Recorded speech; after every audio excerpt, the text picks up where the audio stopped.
মহল্লার মধ্যে গরুর কুরবানি, মোষের কুরবানি করুন। ৮০,০০০ টাকার মোষ গরু না কুরবানি করে যদি একটু ছোট সাইজের হালকা গরু আনি, আল্লাহ কবুল করবে না? বাকি টাকাটা বাঁচিয়ে আপনার ছেলের শিক্ষার পিছনে ব্যয় করুন, আপনার মেয়ের শিক্ষার পিছনে ব্যয় করুন, আপনার ছেলের দিনের পিছনে ব্যয় করুন, তবে তো কামিয়াব হবে। কুরবানির ২০-২২ দিন বাকি আছে, ২৫০ লিটারের 5 স্টার ফ্রিজ কিনে এনেছে। কি বুঝলেন? মাল খালি ঢুকিয়ে ঢুকিয়ে জমাবে। ফোন করে বলছে, হুজুর ফ্রিজে কতদিন মাংস রাখা যাবে? কুরবানির মাংস কতদিন খাওয়া যাবে? কদিন খেয়ে নেওয়ার তোর হায়াত নাই, খা, কদিন খাবি ইচ্ছা মতো, জনমের খা খেয়ে। কি বুঝলেন? প্রকৃত কুরবানি দাতা সে, কুরবানি হয়ে গেল, রক্ত মাংস মুছে যাওয়ার আগে মাংস বাড়ি বাড়ি পৌঁছে যাবে। আর আমরা কি করি? বাড়ির বউরা বলছে, হুজুর মাংস তো ফ্রিজে রাখবে, আর কুরবানির যে ওই পেটে যেগুলো থাকে ওটা কি আমাদের 24 ঘন্টায় জিগরি বলে, বট, হ্যাঁ, মুড়ি, উজরি, উজরি পর্যন্ত খাচ্ছে, খায় না? অবস্থা দেখো না ভাই। কোরআন শোনাচ্ছে, লাইয়ানালাল্লাহু লুহুমুহা ওয়ালা দিমাউহা ওয়ালাকিন ইয়ানালুহুত তাকওয়া মিনকুম। 17 নম্বর পারা 15 নম্বর পৃষ্ঠা 13 নম্বর লাইনে 37 নম্বর আয়াত সূরা হাজ। আল্লাহ বলছেন, তোমরা যে কুরবানি করো তার রক্ত, তার মাংস, এক ফোঁটা রক্ত, এক টুকরা মাংস আমি আল্লাহ আমার কাছে পৌঁছায় না। তোমাদের মনের যে জজবা, তোমার যে তাকওয়া, আল্লাহর জন্য দান করছো না লোক বলছে বলে তুমি কুরবানি করছো, না লোক দেখানো পশু তুমি কুরবানি করছো, না মাংস খাওয়ার প্রতিযোগিতায় তুমি শামিল হয়েছো, আমি আল্লাহ ওটাই দেখি। তোমার রক্ত এক ফোঁটা আসমানে যায় না, তোমার 2 কুইন্টাল মাংসের 1 পিস আমার কাছে পৌঁছায় না, তোমার মনের তাকওয়াটা পৌঁছে যায়। কারণ নবীজি বলেছেন, কোন ব্যক্তি যখন কুরবানি করে ওই পশুর রক্তটা মাটিতে পড়ার আগে আল্লাহর কাছে কবুল হয়। কি কবুল হয়? রক্ত মাংস না, মনের নিয়তটা, তাকওয়াটা, জজবাটা, এটাই পৌঁছে যায় যে তুমি সত্যি আল্লাহর জন্য কি কুরবানি করেছো। বাবাজিরা, আল্লাহ ভাইরা, আল্লাহ আর বান্দার মাঝখানে কোনো রকমের কোনো পার্থক্য থাকে না। আল্লাহর সামনে বান্দা পড়ে গেল, বান্দা বলবে যেটা, আল্লাহ তখন শুনবে সেটা। এই টোনটা একটু বাড়িয়ে দিলে, টোনটা একটু সামান্য। বান্দা বলবে যেটা, আল্লাহ যেটা বলেন শুনবে সেটা। এবার বলুন, আমরা যখন নামাজ পড়ি, আমরা যখন সেজদা দিই, এই সেজদায় থাকি কম না বেশি? চলে গেল, শোনা বের না, শোনা বের না, শোনা বের হয়ে গেল। কি ওটা? নবীজি সেজদায় গেছেন রাতের বেলা, রাত যখন গভীর হতো আমার নবী কিন্তু ঘুমিয়ে থাকতেন না। আমরা রাত হলে শুধু ঘুমিয়ে ঢলে পড়ে যাই, আর সকালে উঠে বলছি আশেকে রসুল। এ তো আশেকে বিছানা। কি গো, আশেকে বিছানা কোনোদিন আশেকে রসুল হতে পারে? রাত যখন গভীর হলো আমার নবীজি চাদর মুড়ি দিয়ে শুয়ে গেল। জিব্রাইল এসে নবীকে ডেকে দিল, ইয়া আইয়ুহাল মুজাম্মিল কুমিল লাইলা ইল্লা কলিলা নিসফাহু আও ইনকুস মিনহু কলিলা। 29 পারা সূরা মুজাম্মিলে আমার আল্লাহ বলছেন, হাবিব চাদর মুড়ি দিয়ে শুয়ে আছো, এটা কিন্তু তোমার কাজ না। তুমি উঠে পড়ো রাতের বেলা, রাতের অংশ কিছু বাদ দিয়ে হাফ রাত অথবা তার চাইতে বেশি বা তার চাইতে কম তোমার রবের জন্য তুমি দাঁড়িয়ে যাও। নবী যদি ঘুমিয়ে যায় উম্মত কিন্তু বাঁচতে পারবে না। নবীজি আবার কাপড় মুড়ি দিয়ে শুয়ে আছে, আবার আল্লাহ তার নবীকে ডাকছে পরের সূরায়, ইয়া আইয়ুহাল মুদাসসির কুম ফাআনদির ওয়া রাব্বাকা ফাকাব্বির। সূরা মুদাসসির আবার আল্লাহ বলছেন, আমার প্রিয় হাবিব চাদর মুড়ি দিয়ে কাপড় মুড়ি দিয়ে থাকলে কিন্তু হবে না, কুম উঠে পড়ুন, ফাআনদির মানুষকে সাবধান করুন, মানুষকে সতর্ক করুন, মানুষকে জাহান্নামের আগুন থেকে, কঠিন পাপের হাত থেকে মানুষকে বাঁচান।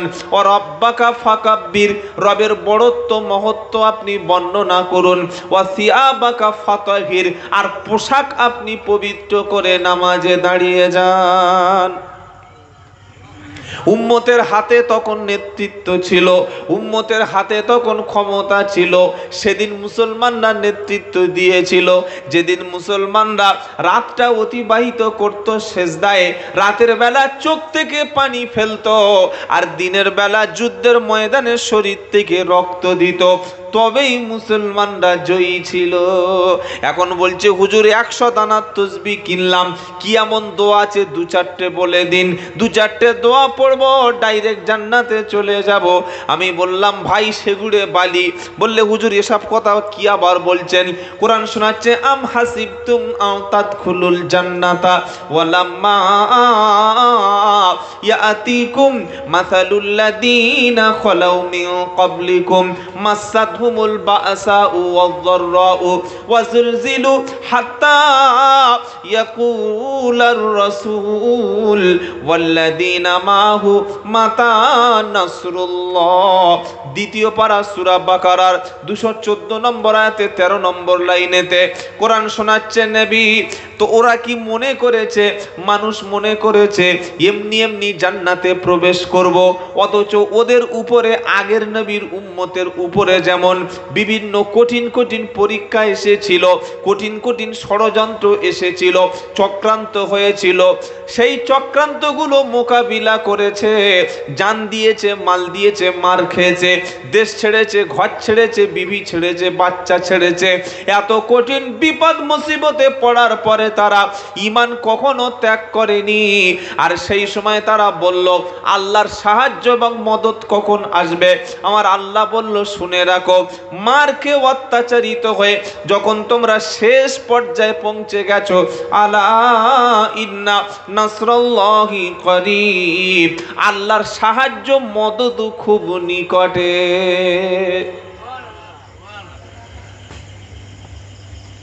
একটা কেস হয়েছে, ব্যাস মুখ বন্ধ করে ঘরে শুয়ে পড়েছে।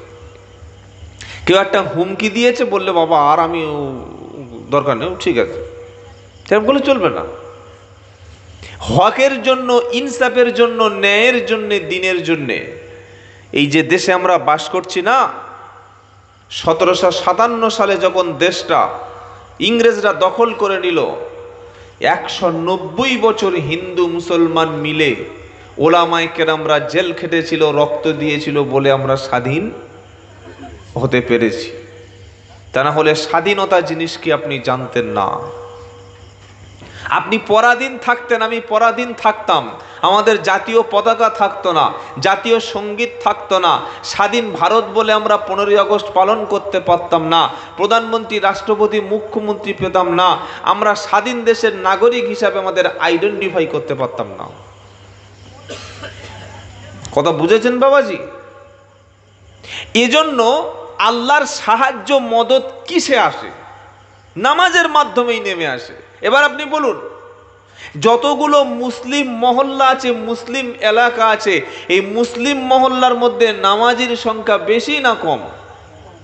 হালাল যারা খায় তাদের সংখ্যা কম, সত্য যারা বলে তাদের সংখ্যা কম, যারা ন্যায়ের উপরে চলে তাদের সংখ্যা কম, যারা নবীর সুন্নাত অনুযায়ী চলে তাদের সংখ্যা কম, জালিমের সংখ্যা, হারাম করে সংখ্যা, বেনামাজির সংখ্যা, মিথ্যাবাদীর সংখ্যা, সমাজ বিরোধীর সংখ্যা, অন্যায় জুলুম জালিমকারীর সংখ্যা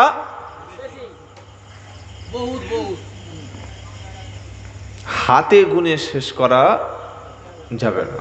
জালিমের সংখ্যা বেশি। মুসলমান মুখে দাড়ি রেখে সিগারেট খাচ্ছে, মদ খাচ্ছে। আমি নিজে চোখে দেখেছি আমার এলাকায়, মুখে এত বড় সাদা দাড়ি রেখে পাঞ্জাবি পরে এই একটা মদের বোতল কিনে ফুট করে পকেটে ঢুকিয়ে দিল। তো এর জন্য সাহায্য মদত আসবে? কি বলছেন?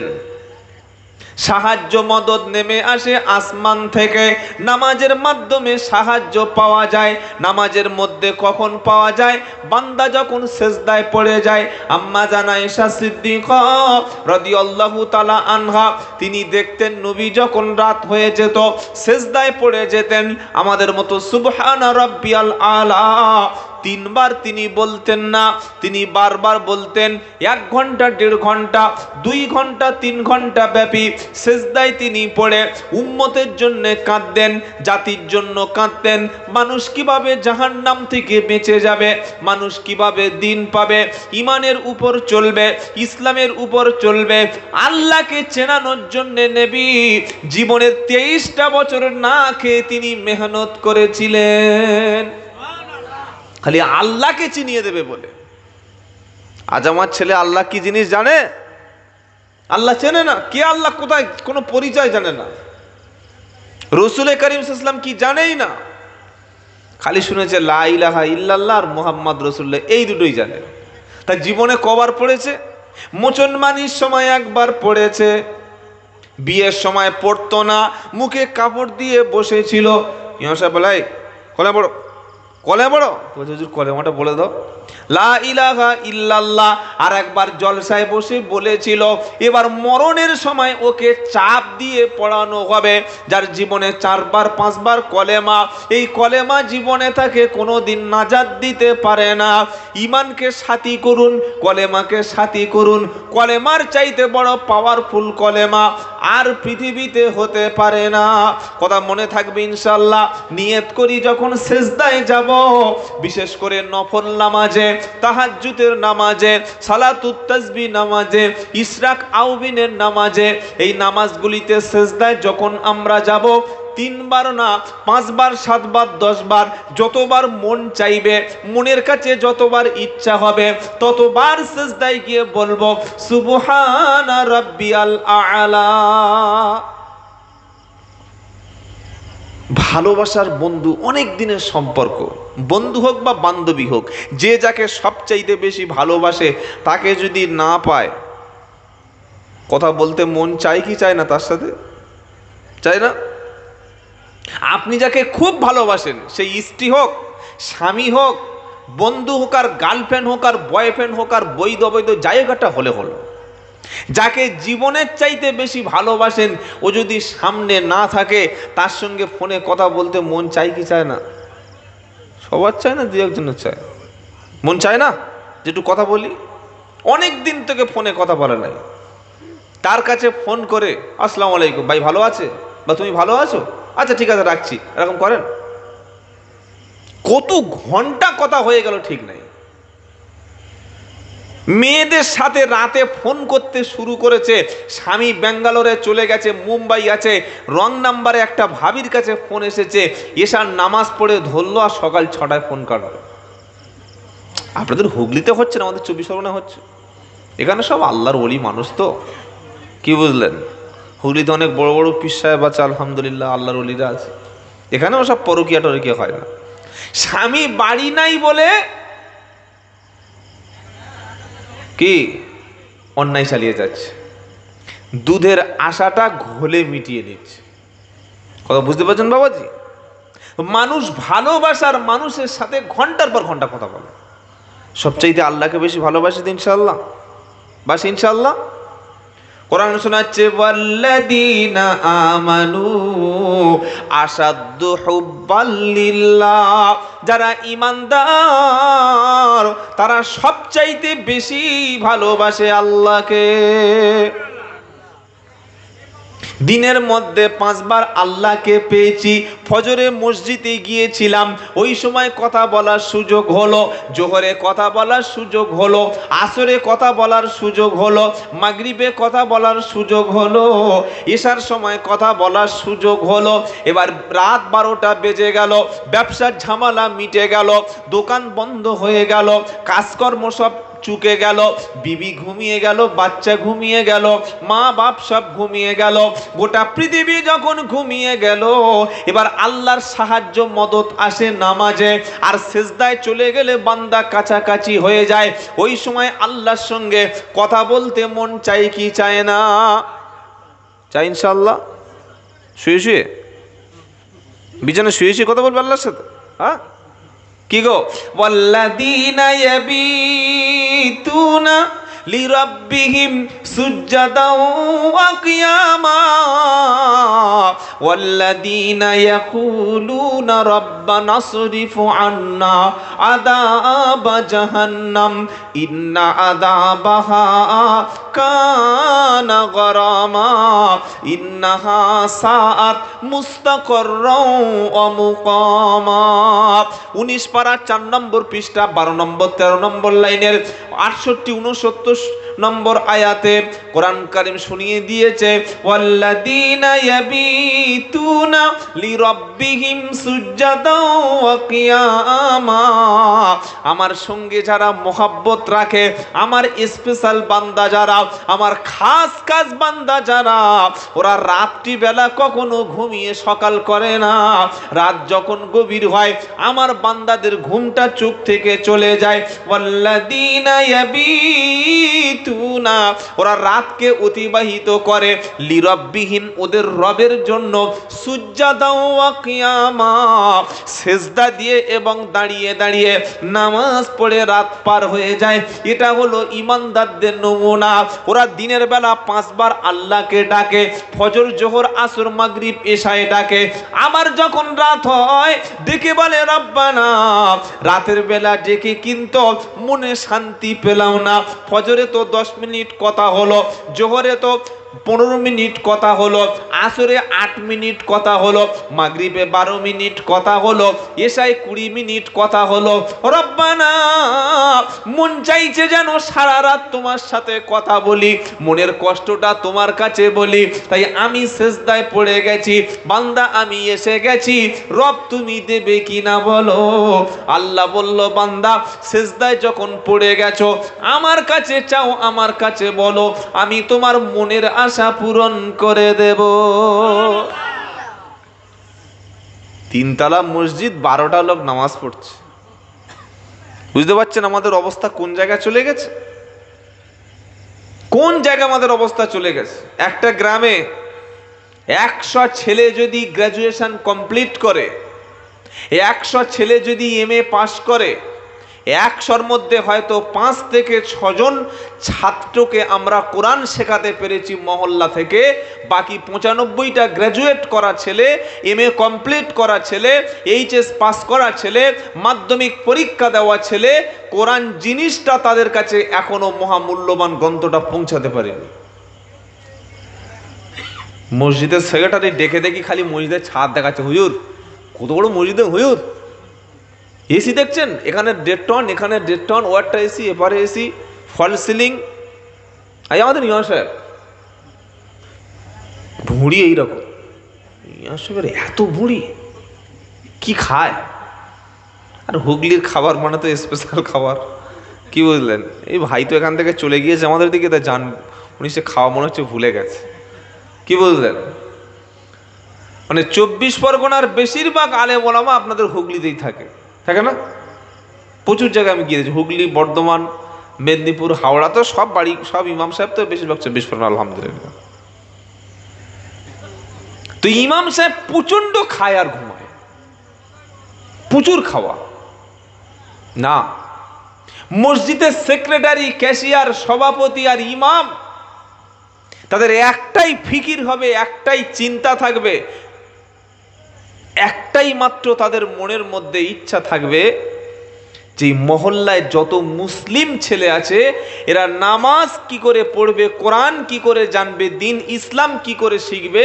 এটা মসজিদ কমিটি এবং ইমাম এই বিষয়ে প্রতি মাসে মিটিং ডাকবে। কথা বুঝুন।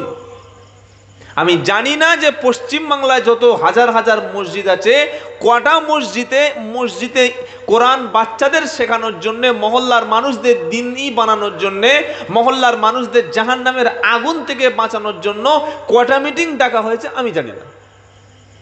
আপনারা জানা থাকলে আপনারাই ভাবুন। মিটিং কখন হয় জানেন? যখন ঈদের নামাজটা কটায় হবে ওই নিয়ে মিটিং হবে। তারাবি খতম হবে না সূরা হবে এই নিয়ে মিটিং হবে। কুরবানির গোশটা এবছর কোন দিক থেকে ভাগাভাগি করব ওই নিয়ে মিটিং হবে, মসজিদটা রংটা কেমন হবে ওই নিয়ে মিটিং হবে, মসজিদে এসি থাকবে কিনা ওই নিয়ে মিটিং হবে, ইমামটা বড্ড ছুটি করছে মাইনে চাইছে পাল্টে দেবো কিনা এই নিয়ে মিটিং হবে। আজ পর্যন্ত কোনোদিন শুনেছেন যে মসজিদে মিটিং হয়েছে যে এবছর আমাদের এই অঞ্চল থেকে 50টা ছেলে মাধ্যমিক পরীক্ষা দিল, মাধ্যমিক পরীক্ষার পরে 2 মাস 3 মাস একটা ছুটি আছে, এই ছুটিতে ইমাম সাহেবকে দিয়ে অথবা 3 মাস বা 4 মাস দাওয়াতের সাথীদের সঙ্গে পাঠিয়ে দিয়ে ওই ছেলেটা যাতে মাধ্যমিক পরীক্ষা থেকে পরবর্তী ক্লাস 11-এ ওঠার আগে যে লম্বা ছুটি পাবে তার মধ্যে ও যেন কোরআনটা শিখে নেয়, ও যেন নামাজটা পড়তে পারে, হালাল হারামটা চিনতে পারে, জাহান্নাম থেকে কি করে বাঁচানো যায়। মসজিদ কমিটি ইমাম গিয়ে ওই ছেলের বাড়িতে দরখাস্ত করে তাকে মসজিদে এনে বুঝিয়ে কোরআন আর নামাজটা শিখিয়ে দিই, এই সম্পর্কে একটা মিটিং আগামী সপ্তাহে ডাকা হবে। শুনেছেন? 5 কেজি গোশত দিন না, তখন 1 ঘন্টা শেষ হয়ে যাবে। এই তো আর কদিন পরে কুরবানি হবে, হযরত তো সে কুরবানি বয়ান করে দিয়েছে, আমার তো বলার দরকার নাই।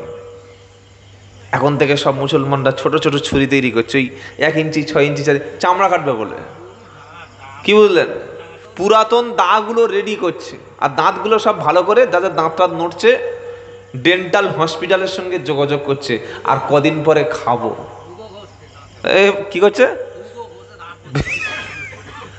রূপ ঘষছে নাকি? আউযুবিল্লাহ মিনাশ শাইতানির রাজিম। যে জাতি খাওয়ার জন্য চিন্তা করে, খাওয়ার জন্য ফিকির করে, সেই জাতীয় অবস্থা কি হতে পারে? অনুরোধ করছি ভাইয়েরা, কথাগুলো ভাবুন। আল্লাহর সাহায্য মদত আসে নামাজে, এই নামাজ থেকে যেন আমার সন্তানকে আমি দূরে না রাখি।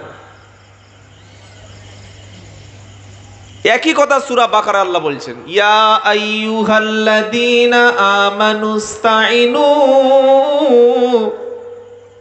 বিস-সাবরি ওয়াস-সালাহ। আল্লাহর কথা কম কিন্তু অনেক হিকমা, অনেক গুরুত্ব। আল্লাহ ছোট ছোট কথা বলে, সুবহানাল্লাহ বলেন। আমাদের মতো মুসলমান নয় যে চায়ের দোকানে বসলাম গল্প করতে করতে কখন নামাজ কাজা গেল খবর নাই। আল্লাহ ছোট্ট করে একটা কথা বলে দিচ্ছেন, কি বলছেন? ইয়া আইয়ুহাল্লাযীনা আমানুস্তাইনু বিস-সাবরি ওয়াস-সালাহ ইন্নাল্লাহা মা'আস-সাবিরিন। দ্বিতীয় পারা, দ্বিতীয় পৃষ্ঠা, 12 নম্বর লাইন, 153 নম্বর আয়াত সূরা বাকারা। ও বিশ্বাসী ইমানদারেরা, আমানু, ও ইমানদারেরা, ইমানদারদেরকে দেখে বলছেন ওয়াস্তাইনু, সাহায্য চাও, সাহায্য চাইতে হয়, সবর করো, ধৈর্য ধরো, নামাজের মাধ্যমে সাহায্য চাও। আর ইন্নাল্লাহা মা'আস-সাবিরিন, আমি আল্লাহ সবরকারী ব্যক্তিদের সাথে থাকি। একটু আগে হযরত কুরবানির কথা বলছিলেন না, ইব্রাহিম নবীর কথা আপনারা শুনলেন তো? সূরা সাফফাত থেকে খুব সুন্দর আলোচনা করছেন, আলহামদুলিল্লাহ। ও আলোচনা আপনারা শুনেছেন, সে আয়াতও উনি তেলাওয়াত করে চলে গেছে। তবে একটা জিনিস আপনি ওর মধ্যে থেকে নিন, সেটা কি? ইব্রাহিম নবী যেদিন ছেলেকে কুরবানি করার জন্য পাহাড়ে নিয়ে গেছেন, বাপ রেডি, ছেলেও তৈরি, দুজনেই প্রস্তুত, দুজনে তৈরি হয়ে গেছে। সেদিন বাপ ডেকে বলেছিল, আমি যে তোমাকে কুরবানি করব, তুমি কি বলছো বলো, বলো। ছেলে কি বলেছিলেন আপনারা শুনে নিয়েছেন একটু আগে, ইয়া আবা তিফআল মা তুমার, আল্লাহ যেটা আদেশ করেছে সেটাই করুন, ছেলে বলছে। কিন্তু ছেলের একটা কথাই এত মারাত্মক কথা। ছেলে মানে কে? ইসমাইল নবী। তিনি বলছেন আল্লাহ বলেছে মানে আপনি চালিয়ে দিন, অসুবিধা নাই, আমি রেডি, আই এম রেডি। বাপ বললে আমিও রেডি। তো বাপ যখন রেডি, ছেলে যখন রেডি, আবার দেরি হবে? আরে বলছেন না কেন? হ্যাঁ, দেরি হওয়ার কোনো রাস্তাই নেই। আর মুসলমান তো সে, আল্লাহর হুকুম, কোরআনের আদেশ, ওলামাদের কথা, দাওয়াতির সাথীদের কথা, আলেমদের কথা যখন মুসলমানদের সামনে হবে, সামিইনা ওয়া আতাআনা, শুনলাম মেনে নিলাম, ইনশাআল্লাহ বলেন। আজকে শুনেছি, ভবিষ্যতে ভাববো, 2 সপ্তাহ পরে ভাববো এটা হারাম কি হালাল, বউ বললে তবে সুদ ছাড়বো, জেনা ব্যভিচার আমার বিয়ে করে তবে জেনা ছাড়বো, এখন এনজয় করার সময় এসব হবে না। এটা এই অজুহাত বাহানা কোনো মুসলমান দিতে পারে না। মুসলমান শোনে সামিনা ও আতানা, সঙ্গে সঙ্গে মেনে নেয়, টাল বাহানা করে না। চালাক হওয়া ভালো, কিন্তু চালাকি করা, যদি বলেন মুসলমান নাকি আল্লাহর সঙ্গে কম চালাকি করছে আজকের, এমনি এমনি ধরা পড়ে গেছে। আল্লাহর হুকুম আলেমরা বলছে, ওলামারা বলছে, মাইক দিয়ে বলছে। এই মাইকটা দেওয়ার কি দরকার ছিল? আমি কি চিল্লা আপনাদের বলতে পারি না? 3 ঘন্টা চিল্লা আপনাদের সামনে মাইক ছাড়াই কথা বলতে পারি, আলহামদুলিল্লাহ। কিন্তু দরকারটা কি মাইক দেওয়ার? এই লোকের পয়সা দিতে হবে না? ফ্রি তো নাকি? ফ্রি? পয়সা দিতে হবে। এই যে mike, box, sound system high quality এনেছেন, কি দরকার? এটা বলছে কেন? কেন বলানো হচ্ছে? যাতে বিবেকটা, চোখটা একটু খুলে যায়। বাপ সেদিন রেডি ছিল, ইসমাইল নবী সেদিন রেডি ছিল। সেদিন ইসমাইল নবী বললেন সাতাজিদুনি ইনশা আল্লাহু মিনাস সাবিরিন। ছেলের কি মারাত্মক কথা!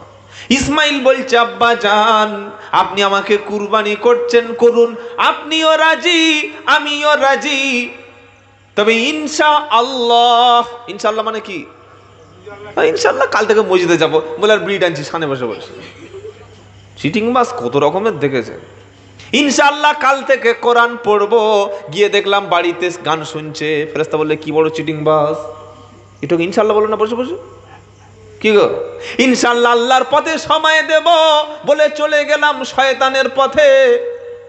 কি ইনশাআল্লাহ? আর ছেলে ইসমাইল কি বলছে? কি বলছে? ইয়া আবা তিফআল তুমার সাতাজিদুনি ইনশাআল্লাহ। হে আমার আব্বা, আপনি স্বপ্নে যেটা দেখেছেন সেটা আপনি বাস্তবে প্রমাণ করুন, বাস্তবে আপনি বাস্তবায়িত করুন, ইনশাআল্লাহ। আল্লাহ যদি চায়, কি ইনশাসাদিদুনি ইনশাআল্লাহু মিনাস সাবিরিন, আমাকে অবশ্যই আপনি ধৈর্য ধারণকারীদের মধ্যে পাবেন। সুবহানাল্লাহ। নামাজ সবর শেখায়, ধৈর্য শেখায়, নামাজ শেখায় পাংচুয়ালিটি, নিয়মানুবর্তিতা। একটা মুসলমানের কত টাইম জ্ঞান থাকবে জানেন? আজ আমাদের টাইমের জ্ঞান আছে? টাইমের কোনো, কখনকার কাজ কখন করতে হয় কোনো জানে না।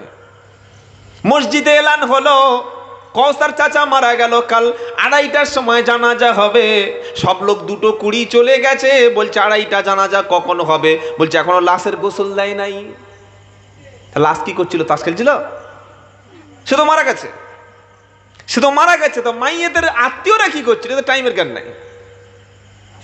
বিয়ে বাড়িতে বলছে মাওলানা রেডি, খালি ইজাব কবুলটা বলে দেবেন, গেলাম, বলে এখনো ভাত খাচ্ছে, খানা খাওয়া হয়নি। তুই মৌলী সাহেব ডেকে নিয়ে বসে রেখেছ, কি হয় না? আপনি তো জানেন এই লাইনের লোক নাকি? কি বুঝলেন? কুরবানির সময় বলছে হুজুর আগে আমার মোষটা কুরবানি হবে, খালি রেডি, গিয়ে ছুরি টেলে দেবে, গিয়ে দেখছি কোনো লোক নাই, পশু দাঁড়িয়ে আছে। লিখি চিটিংবাজি হচ্ছে রে।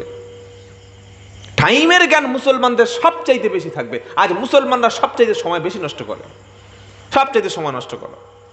নামাজ হয়ে গেল, নামাজ হয়ে যাওয়ার পর আল্লাহ কি বলেছে এটা শুনুন। ফাইদা কুদিয়াতিস সালাত ফান্তাশিরু ফিল আরদ ওয়াবতাগু মিন ফাদলিল্লাহ ওয়াযকুরুল্লাহা কাসীরা। 28 নম্বর পারা, 13 নম্বর পৃষ্ঠা, 5 নম্বর লাইনের 10 নম্বর আয়াত, সূরা জুমা। আল্লাহ বলছে নামাজ যখন হয়ে গেল, তুমি এবার জমিনে ছড়িয়ে পড়ো, ব্যবসা করো, বাণিজ্য করো, চাকরি করো, দোকান করো, হালাল রুজি উপার্জন করো, বাড়িতে বসে থেকো না। বসে থাকলে আমি আল্লাহ দুপুর বেলা হাজি বিরানি তোমারও পাঠাবো না। কি বলছেন আপনারা? যে ফজরের নামাজ পড়ে আর ওই হাতে একটা তসবিহ নিয়ে আর চোখ বুজিয়ে মসজিদের কোণে বসে আল্লাহ আল্লাহ আল্লাহ আল্লাহ আল্লাহ আল্লাহ আল্লাহ আল্লাহ আল্লাহ, জোহরের নামাজ হয়ে গেছে, হাজি বিরানি কই? হাজি বিরানি বোঝেন? নাম রেখেছে হাজি বিরানি, নামাজ পড়া দূরের কথা, পেশাব করে পানি নেয় না হাজি বিরিয়ানি। কি বুঝলেন? তো আল্লাহ বলেছে যে আমি জোর সময় বিরিয়ানি পাঠাবো, বলেছে নাকি? এই বলছেন না কেন? এটার নাম তাওয়াক্কুল না। আমি কাজ করব, আল্লাহ আমার ওসিলা করে দেবে, এটার নাম তাওয়াক্কুল। আমি কাজটা করব, আমি চেষ্টা করব, আল্লাহ রাস্তা বার করে দেবেন, আল্লাহর উপরে ভরসা করব অবশ্যই, কিন্তু আমার তো একটা রাস্তা বার করে দিতে হবে, আমি তো একটু আগিয়ে যাব। আল্লাহ কি বলেছে? ফাযকুরুনি আযকুরকুম ওয়াশকুরুলি ওয়ালা তাকফুরুন। বান্দা তুমি আমার স্মরণ করো, আমি আল্লাহ তোমার স্মরণ করব। আগে তুমি এসো, তুমি আগে এসো আমার দিকে। তুমি আমার ঘরে যখন আসবে, আমার দিকে যখন তুমি পা তুলবে, আমি আল্লাহ তোমারও কাজটা সহজ করে দেব। তাই কোরআনুল কারীম শুনিয়ে দিল বান্দা, ইয়া আইয়ুহাল্লাযীনা আমানুস্তাইনু বিসসবরি ওয়াসসালাহ। তুমি নামাজের মাধ্যমে সেজদায় গিয়ে ধৈর্য ধারণ করবে, বিপদ মুসিবতে আত্মহত্যা করবে না, সুইসাইড করবে না, টেনশন করবে না, ডিপ্রেশন করবে না, তুমি ভেঙে পড়বে না, তুমি আত্মহত্যার মতো কঠিন সিদ্ধান্ত নেবে না। কারণ আত্মহত্যা করে যারা, জাহান্নাম তাদের। জাহান্নাম। এ শরীরের মালিক আমি। আরে বলছেন না কেন? আমার মধ্যে যে কিডনি আছে এটার মালিক আমি, চক্ষুর মালিক আমি না, আমার জিহ্বার মালিক আমি না, আমার শরীরের মালিক আমি না। এই শরীর নিয়ন্ত্রণ করে কে? আপনার শরীর আপনার কথা শোনে? আপনার শরীর আপনার কথা শোনে কি? শোনে না। বিশাল বড় অফিসার, মাস গেলে 4 লাখ টাকা বেতন পায়, টয়লেটে প্রবেশ করেছে। টয়লেটে প্রবেশ করে যখন মল ত্যাগ করলো, তখন অফিসার বলছে, এই না, আমি একটা বিশাল বড় বিডিও অফিসার, একটা ডিস্ট্রিক্ট ম্যাজিস্ট্রেট, ডিএম, সুতরাং পায়খানা যতই গন্ধ হোক, নাক তুই সেন নিবি না। নাক শুনবে? বলছেন না কেন? নাকের কাজ নাক করে যাবে। এ শরীর আমরা নিয়ন্ত্রণ করতে পারি না। রাত্রেবেলা বসে আছেন, রাত 12টা, 1টা, 2টো, বলছে এই ঘুমাবো না, চুপচাপ জেগে বসে থাকবো। 12:30 বাজে, কখন যে উল্টে পড়ে এরকম হয়ে গেছে খবর নাই। মানে আমাদের শরীর আমাদের নিয়ন্ত্রণে আছে? আমাদের শরীর আমাদের নিয়ন্ত্রণে থাকে না। এর নিয়ন্ত্রণ কর্তা কে? জোরে বলেন। শরীর আল্লাহর, আপনার শরীর না। তাই শরীর আল্লাহর, কিডনি আল্লাহর, রক্ত আল্লাহর, হার্ট আল্লাহর, এটা নিয়ন্ত্রণ করে আল্লাহ। আর এই শরীরটা আল্লাহ রাস্তা ছাড়া অন্য কারোর রাস্তায় এই শরীরটা আপনি জখম করবেন, শরীরটা আপনি শেষ করে ফেলবেন, এটা জায়েজ না।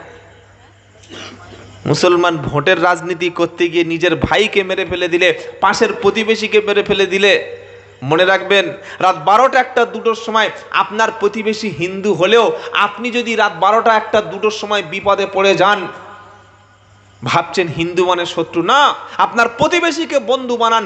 হিন্দু হোক আর মুসলমান হোক আর খ্রিস্টান হোক আর যে কোনো দলমতের হোক, প্রতিবেশী মানেই আপনার বন্ধু। আপনি রাত 2টোর সময় বিপদে পড়ে গেলে মমতা ব্যানার্জি আসবে না, মোদি সাহেব আসবে না, কেউ আসবে না, ওই প্রতিবেশী কিন্তু আপনার জন্য ছুটে আসবে। আসবে না? ও হিন্দু হলেও আসবে। আরে ভাই পড়েছে, বিপদে ডাকছে, চিল্লাচিল্লি হচ্ছে, যাই কি ভাই? আমাদের বাড়ির পাশে কেউ যদি ও বাবা গো বাঁচাও, ও ছুটে যাই কি যাই না? কি হয়েছে দেখি, অন্তত সাহায্য করতে পারি আর না পারি।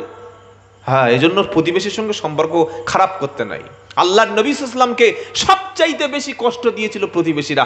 আবু জাহাল, আবু লাহাব, উতবা, সাইবা, মুগিরা, এরা সব ছিল বিশ্বনবীর একেবারে বাড়ির চতুর্পাশের লোক, আর সবাই নবীর গ্রেট এনিমি, বিশাল বড় শত্রুতা ছিল। এই জন্য আল্লাহর নবী বলেছেন, প্রতিবেশীর সঙ্গে খারাপ আচরণ করে যারা, তারা জান্নাতে যাবে না। আমি আব্দুল্লাহ জুবায়ের মারা যাওয়ার পরে আমার প্রতিবেশী যদি হাততালি দেয়, তারা যদি খুশি হয়, তারা যদি আমার জন্য বলে আলহামদুলিল্লাহ, অনেকদিন পরে আজকে একটু শান্তিতে ঘুমাতে পারবো, আপনার মুখে দাড়ি আছে, মাথায় টুপি আছে, নামাজ আছে, মেসওয়াক আছে, কিন্তু ভাববেন আপনার জন্য আগুন রেডি আছে। এজন্য সকলে আজ থেকে নিয়ত করি, প্রতিবেশীর সঙ্গে খারাপ আচরণ করব না বলি ইনশাআল্লাহ।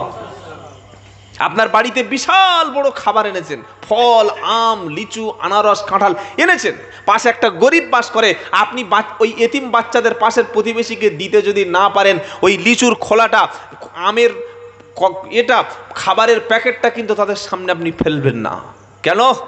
ওই বাচ্চাটা যদি তার মায়ের কাছে বলে, মা আমার বাবা নেই বলে, আমার দাদু নেই বলে, আমাদের ইনকাম নেই বলে আমি একটু ফল খেতে পাচ্ছি না, দামি মিষ্টি খেতে পাচ্ছি না, এই খাবারটা আমি মুখে দিতে পারছি না, এই আফসোস যদি করে, আপনার পুরো ফ্যামিলি ক্যান্সারে ভুগে, ওকে কোনো হুজুর কোনো পিসাব ফুক দিয়ে ক্যান্সার বন্ধ করতে পারবে না। এটা মাথায় যেন থাকে। কিন্তু যদি পারেন প্রতিবেশীকে দাওয়াত করে খাওয়াবেন। যেদিন ভালো মাংস রান্না হবে, ভালো খাবার রান্না হবে, সেদিন প্রতিবেশীর বাড়িতে একটু খাবার পাঠিয়ে দেবেন ইনশাআল্লাহ। বলে ইনশাআল্লাহ। যদি পাঠাতে পারেন তবে আপনি ইমানদার। হজে যাচ্ছে, গোটা পাড়ার সব লোককে দাওয়াত করেছে আর নিজের ছোট ভাইকে দাওয়াত করে নাই। ইমাম সাহেব বলছে, তোমার সে ছোট ভাই সে ফয়জুল কই, ফয়জুল্লাহ কি হচ্ছে বলো, মানে হয় না ওর সাথে আমার। কি হয় না বলো। বললে সেই লকডাউনের পরে আমার বিবির সঙ্গে ঝামেলা হয়েছিল, সেদিন থেকে ছোট ভাই আর আমার মাঝখানে 6 ফুট পাঁচিল, 6 ফুট পাঁচিল তুলে দিয়েছে। আল্লাহ বলছে ওটা দুনিয়ার পাঁচিল না, ওটা জাহান্নামে যাওয়ার রাস্তা ক্লিয়ার হয়ে গেল আর জান্নাতের রাস্তাটা বন্ধ হয়ে গেল। সেজন্য ভাইয়েরা, আল্লাহওয়ালারা নিজের প্রতিবেশী, নিজের ভাই, নিজের বোন, আত্মীয় স্বজনের সঙ্গে ভালো আচরণ করব বলে ইনশাআল্লাহ। আল্লাহ নবী মুসার উম্মতদের কাছ থেকে শপথ দিচ্ছেন, কি জানেন? ওয়া ইদ আখাদনা মিসাকা বানি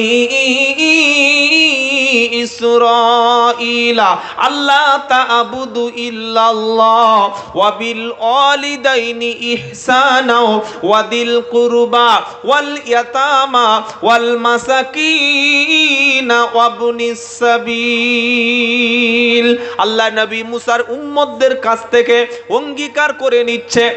আল্লাহ পাক বলছেন, শোনো, ওয়া ইদ আখাদনা মিসাকা বানি ইসরাঈল, আমি আল্লাহ বানি ইসরাঈলদের কাছে প্রতিশ্রুতি নিয়েছিলাম, ওয়াদা করিয়ে নিয়েছিলাম, আল্লাহ তা'বুদু ইল্লাল্লাহ, ওই আল্লাহ ছাড়া আর কাউকে মাবুদ বলে মানবে না, আল্লাহ ছাড়া কারোর কাছে সিজদা করবে না, আল্লাহ ছাড়া কারোর কাছে হাত পাতবে না, আল্লাহ ছাড়া কারোর নামে মান্নত মানসিক কুরবানি করবে না, আল্লাহ ছাড়া কারোর নামে শপথ করবে না, আল্লাহ ছাড়া কাউকে তুমি ক্ষমতাধর মনে করবে না, আল্লাহ ছাড়া তোমার জীবনের উন্নতি অবনতি কেউ করে দিতে পারে, তোমার ব্যবসা কেউ লাভ এনে দিতে পারে, তোমার বাচ্চা বাঁচাতে পারে, অসুস্থ শরীরকে সুস্থ করতে পারে, আল্লাহ ছাড়া পৃথিবীতে অন্য কাউকে মানবে না।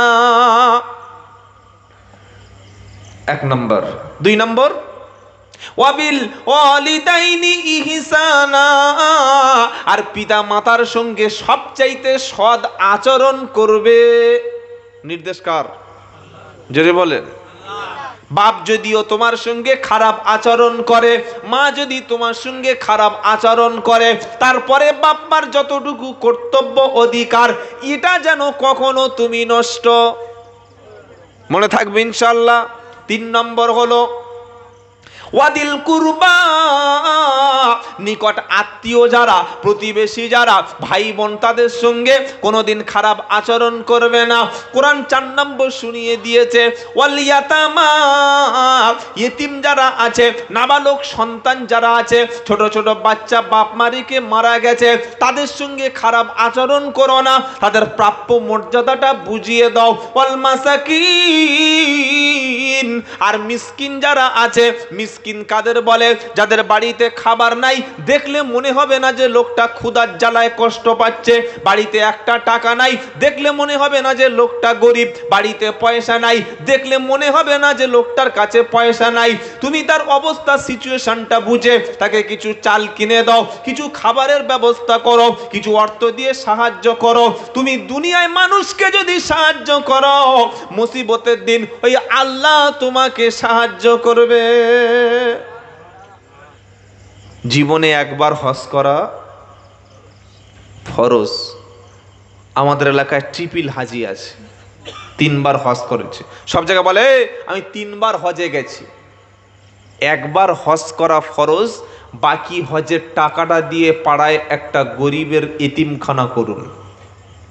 বাকি টাকাটা দিয়ে একটা ছেলে লেখাপড়া শিখতে পারছে না, তাকে ভালো স্কুলে ভর্তি করে দিন। একবার হজ করে বাকি টাকাটা দিয়ে একটা গরিব অসহায়ের মেয়ে বিয়ে হচ্ছে না, আপনি যতটুকু পারেন সহযোগিতা করুন। কথা মনে থাকবে ইনশাআল্লাহ। একবার হজে গিয়েছেন, বাকি হজের টাকাটা দিয়ে পাড়ায় যদি ভালো স্কুল না থাকে একটা স্কুল করে দিন। একবার হজে গিয়েছেন, বাকি হজের টাকাটা দিয়ে আপনি 10 পিস 20 পিস 30 পিস করে কোরআন শরীফ 50-60টা মসজিদে কিনে দিন। মনে থাকবে ইনশাআল্লাহ। পাড়ায় একটা লোক ওই খুব গরিব মানুষ, ঘর বাঁধতে পারছে না, ওই লিন্টন পর্যন্ত ঘর করে আর ওই ত্রিপল দিয়ে কোনো রকমে আছে, বৃষ্টি আসলে জুবুথবু অবস্থা। এই বর্তমান বাজারে ঘর করা খুব কঠিন, যারা প্রচণ্ড পয়সা ইনকাম না হলে ঘর করতে পারবেন না। আপনাদের হুগলির মানুষের ব্যাপারটা আল্লাহ আপনাদের প্রচুর পয়সা আল্লাহ দিয়েছে, কি বুঝলেন? তারপরেও গরিব মানুষ অনেক এলাকায় আছে না নেই? 3 বার হজ করে নামের আগে বলছে ট্রিপল হাজি লেখ। মসজিদ থেকে বিল কাটতে যায়, হাজি লিখলি না? আমি তো হাজি। ও বিলে হাজির জায়গা লিখতে হবে, কি বলছি বুঝতে পারছেন? আবার একবার হাজি লিখেছে হবে না, বলে ট্রিপল লেখ, 3 বার লেখ। ফেরেশতা বলছে এই জন্য হজ করেছিস বুঝি? লোক দেখানো, কি গো? লোক দেখানো কুরবানি, লোক দেখানো হজ, লোক দেখানো ইবাদত, এটা 1 ফুট উপরে ওঠে না, আর সে ওটা তো অনেক দূরের কথা ভাই। বাবাজিরা, আল্লাহ ভাইরা, মানুষের উপকার করা এত গুরুত্বপূর্ণ একটা কাজ। এজন্য ইসলাম প্রথমে আপনাকে বলেছে আগে মানুষের সহযোগিতা করো, আল্লাহ তোমাকে সহযোগিতা করবে। বলুন সুবহানাল্লাহ। নবী মদিনায় গিয়ে নামাজ পড়ো, রোজা করো, হজ করো, যাকাত দাও, ব্যাস ইসলাম শেষ? নো। মদিনায় যাওয়ার পরে একদিকে যেমন তিনি নামাজ প্রতিষ্ঠা করেছিলেন, আর একদিকে তিনি যাকাত ব্যবস্থাকে বাধ্যতামূলক করে দিয়েছিলেন। এমন অর্থনীতির অবস্থা, এত জিডিপি মদিনায় বেড়ে গিয়েছিল। আল্লাহর নবীর ইন্তেকালের পরে, 4 খলিফা ইন্তেকালের পরে, বাদশা আব্দুল আজিজ রহিমাহুল্লাহ তার যুগে যাকাত নেওয়ার মতো লোক আর ছিল না। কি বলছি বুঝতে পেরেছেন? কি আশ্চর্য কথা না? কে যাকাত দেবে? লোক নেই, সবাই তো ধনী ব্যক্তি। কিন্তু আজ আমাদের মুসলমানদের মধ্যে গরিব প্রচুর আছে। কেন আছে? আমরা আমাদের ভাইদের পাশে দাঁড়াই না। আমি দাড়ি টুপি হজ পাঞ্জাবি দাওয়াত পীরের মুরিদ, মাশাআল্লাহ, আমার জান্নাত মোটামুটি 12-14টা রুম কেনা হয়ে গেছে, কি বুঝলেন? হজ করেছি, যাকাত দিয়েছি, কুরবানি দিয়েছি, জলসা দিচ্ছি, মিলাদ দিচ্ছি, খানা। জান্নাত কটা নেবো? আর অত জান্নাত কি হবে? 3-4টে বুক হয়ে গেছে। সামনে বছর হজে যাবো, ব্যাস আরেকটা বুক হয়ে যাবে, কি বুঝলেন? আর ওই যে কুরবানি দিচ্ছি, আর লেজ ধরে ধরে পার হয়ে যাবো, তাই তো নাকি? আর বলছেন না কেন? সাহাবারা বললেন, নবী সামনে বসে আছে। নবী বললেন, সাহাবারা বলো তো সবচাইতে গরিব ব্যক্তি কাকে বলে, অসহায় ব্যক্তি কাকে বলে? সাহাবারা বললেন, নবী। সাহাবা কাদের বলে বোঝেন? কারা? যারা এই নবীর জামানায় পুলিশ বাহিনীতে কাজ করতো তারা নাকি? সাহাবা মানে সাথী। হ্যাঁ, নবীর সাথী, যারা যারা নবীকে দেখেছে, ঈমান এনেছে, আর মরণের সময় ঈমান নিয়ে নবীকে দেখলেই আবার সাহাবা হয় না। আবু জেহেল তো নবীকে দেখেছে, কি গো? আর কিছু কিছু মানুষ কি বক্তব্য করে জানেন? নবীর যে একবার দেখবে, একবার নবীকে দেখলো, তার জন্য আল্লাহর জান্নাত ওয়াজিব হয়ে গেল। জোরে বলুন। হ্যাঁ হ্যাঁ, সুবহানাল্লাহ। নবীকে একবার দেখলে যদি জান্নাত পাওয়া যায়। আবু জাহেল তো সকালবেলা নবীর বাড়ি প্রতিদিন দেখতো, আবু জাহেল কোন জান্নাতে যাবে? হ্যাঁ, আবু তালেব নবীর চাচা, কোলে করে মানুষ করলো, নবীকে খাওয়ালো, শত্রুর হাত থেকে নবীকে বাঁচালো, অথচ আবু তালেব আগুনে প্রবেশ। তাহলে নবীকে দেখলে শুধুমাত্র জান্নাতি ভাবা বোকামি। আবার অনেকে বলে একবার যদি ঘুমিয়ে ঘুমিয়ে বিশ্ব নবীকে স্বপ্নে দেখে নিতে পারি, জাহান্নাম হারাম হয়ে যাবে। দারুণ বক্তব্য তো। একবার নবীকে দেখলে জাহান্নাম হারাম হয়ে যাবে? নামাজ লাগবে না, রোজা লাগবে না, দাওয়াত লাগবে না, মেহনত লাগবে না, জাকাত লাগবে না, পরিশ্রম লাগবে না, ইসলামের জন্য স্যাক্রিফাইস করতে হবে না, এমনি এমনি জান্নাত। নবীকে দেখা উম্মতের একটা স্বপ্ন। নবীকে যিনি দেখলেন সে ব্যক্তি বিশুদ্ধ নবীকে দেখলেন, কারণ শয়তান নবীর রূপ ধারণ করতে পারে না। বলুন সুবহানাল্লাহ। কিন্তু নবীকে একবার দেখলেই যে জান্নাত ওয়াজিব হয়ে যাবে, আমল লাগবে না, ঈমান লাগবে না, নামাজ লাগবে না, কুরবানি লাগবে না, দিন লাগবে না, চরিত্র লাগবে না, সততা লাগবে না, নাফরমানি করবে না, নবীকে দেখলে জান্নাত ওসিন ভুলে যান। কারণ সারা জীবন আবু জেহেল, আবু লাহাব, উতবা, সাইবা, মুগিরা নবীকে দেখেছে, এমনকি আল্লাহর নবীকে দাওয়াত পর্যন্ত খাইয়ে জাহান্নামে চলে গেছে ইহুদি বুড়ি, জানেন না? কি গো, নবীকে দেখলেই হবে না, ঈমান নিয়ে আসতে হবে। কথা মনে থাকবে ইনশাআল্লাহ। তো সাহাবারা বললেন, হুজুর গরিব কোন ব্যক্তি? নবী বললেন, শোনো, গরিব তোমরা কাকে বলো? সাহাবারা বললেন, হুজুর দুনিয়ায় যার ঘর নাই, টাকা নাই, বাড়ি নাই, অর্থ নাই, সম্পদ নাই, তাকে তো আমরা গরিব বলি। আমার নবীজি বললেন, না, গরিব কিন্তু ব্যক্তি না, গরিব হবে কিয়ামতের দিন আসল গরিব। কিয়ামতের দিন একটা ব্যক্তি বিশাল বড় নেকির বোঝা নিয়ে উঠবে, আর নেকির বোঝা যখন নিয়ে উঠবে ও ভাববে এত বড় নেকি এনেছি মানে জান্নাতে চলে যাব। আল্লাহ বলবে, শোনো, ফামান সাকুলাত মাওয়াজিনুহু ফাউলাইকা হুমুল মুফলিহুন। এটা 18 নম্বর পারা 7 নম্বর পৃষ্ঠা 12 নম্বর লাইনের 103 নম্বর আয়াত, সূরার নাম আল মুমিনুন। কোরআন শোনাচ্ছে আমি আল্লাহ কিয়ামতের দিন নেকির পাল্লাটা ওজন করব, নেকিটা ওজন করব। যার নেকিটা ভারী হবে সে ব্যক্তি আল্লাহর জান্নাতে যাবে। বলুন সুবহানাল্লাহ। বান্দা কয়েক কুইন্টাল, মনে করুন 50 কেজি একটা নেকির মোট নিয়ে মাথায় উঠলো, নেকির একটা গাঁটলি নিয়ে মাথায় উঠলো, কিয়ামতে উঠে নাচতে নাচতে বলবে, আল্লাহ জান্নাত কোন দিকে? ফেরেশতা বলে, ওই দিকে। বলে, সরে যাও, যাব। আল্লাহ বলবে, দাঁড়া, মালটা নামা দেখি ভিতরে কি আছে। উঠে দেখবে 50 কেজির নেকি। কত কেজি বলেন? 50 কেজি। একটু পরে একজন ব্যক্তি ছুটে এসে বলবে, রব্বানা, এই লোকের নেকি ছিল 50 কেজি, কিন্তু পাশে একটা বিধবা বাস করতাম আমি, রমজান মাসে বাড়িতে ইফতার হতো না, আমার মেয়ের বিয়ের সময় ওর কাছে টাকা চেয়েছিলাম, দেয় নাই, আমার বাড়িতে বৃষ্টির সময় জল পড়তো, ঠান্ডায় ঠকঠক করে কাঁপতাম, কোনোদিন সাহায্য করতো না। বড় হাজি সাহেব ছিল, বাড়ির সামনে সিসি ক্যামেরা দিয়ে রেখেছিল, গ্রিল ছিল খুব উঁচু, দরজার সামনে বিশাল বড় পর্দা টাইয়ে দিয়েছিল, আর এত দামি কুকুর পুষেছিল, বাইরে গেটে লেখা ছিল কুকুর হইতে সাবধান। আমি ঘরে প্রবেশ করতে পারলাম না, আর যদি বা কখনো তার বাড়িতে সাহায্য চেয়েছি, জীবনে কখনো 1 টাকাও দান করে নাই। আমি বিপদে পড়ে কেঁদেছি, বাড়িতে বসে সাহায্য পাই নাই। ও কোটি টাকার মালিক ছিল, পেনশন ছিল, ছেলেরা বিদেশে চাকরি করে লক্ষ লক্ষ ডলার ইনকাম করত, সৌদি আরব থেকে রিয়াল পাঠাতো, তারপরে এত কৃপণ ছিল, কখনো আমাকে মানুষ বলে মনে করতো না। আজকের 50 কেজি নেকি নিয়ে নাকি ও জান্নাতে যাবে। আল্লাহ, আমি শুনেছি তুমি আহকামুল হাকিমিন।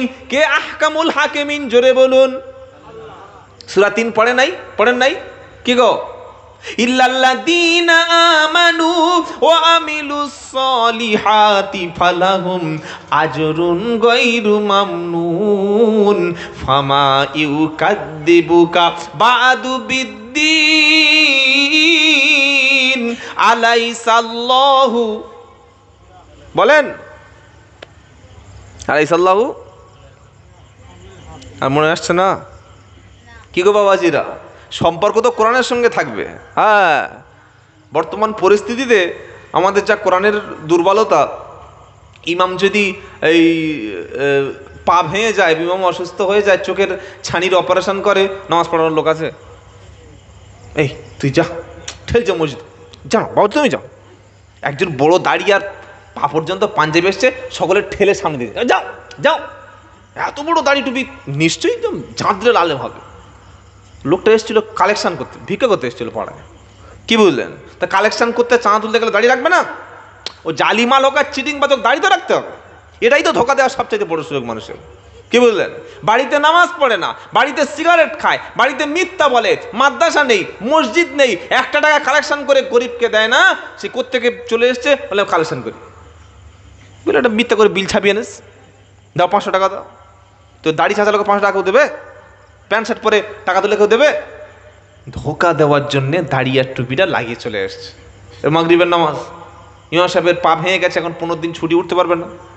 পাড়ার লোক অপেক্ষা করছে, কার নামাজ পড়তে দিই, কার নামাজ পড়তে দিই। কয়েকটা লোক দাঁড়িয়ে আছে, তারা কোরআন জানে না। সকলে মনে করছে যে এসছে বিশাল বড় একজন মুমতাজুল মুহাদ্দিসিন হবে, কি বুঝলেন? বিশাল কাসেমি হুজুর টুজুর হবে। সকলে হুজুর, হ্যাঁ বলছে আমি তো হুজুর না। একজন বলছে যে আসল হুজুর সে কোনোদিন হুজুর বলে না, হুজুর গোপন ডাকে।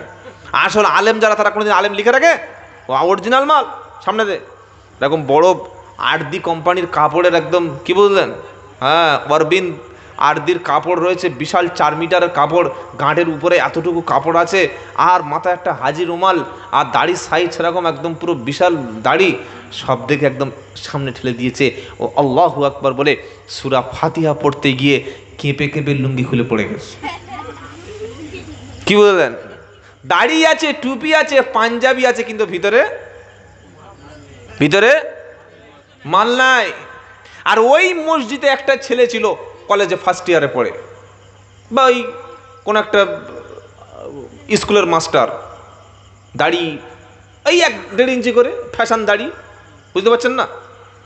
টুপি নাই, প্যান্ট পরে আছে, গাঁটের উপরে শার্ট পরে আছে, কিন্তু কোরআন একদম পাক্কা কোরআন জানে, হেভি কোরআন পড়তে পারে, পুরো কারি সাহেবের মতো, বলে কেউ ভুল ধরতে পারবে না।